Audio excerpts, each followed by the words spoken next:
که کانون برپایی مهمترین مراسم آدینی و جشن‌های هفته‌نشینان به شما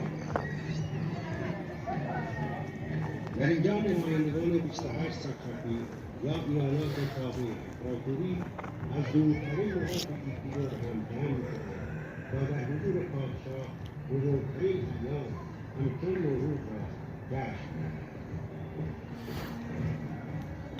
هدیه‌آورندگان و نمایندگان آبادان میبایست با تشریفات خاصی آرام‌آرام از مسیر ویژه‌ای وارد این مجموعه عظیم شدند. هر کسی اجازه می‌یافت از این پلکان ورودی به طرف سلطانیا کاملا ماتون شد. اون در حالی که یک دشت سبز و خرم پشت سر گذاشته بود به سفره عظیمی که بیش از 14 متر وسط زمین ارتفاع داشت. سفره خارق‌العاده مملو از آب‌های متعدد سبز.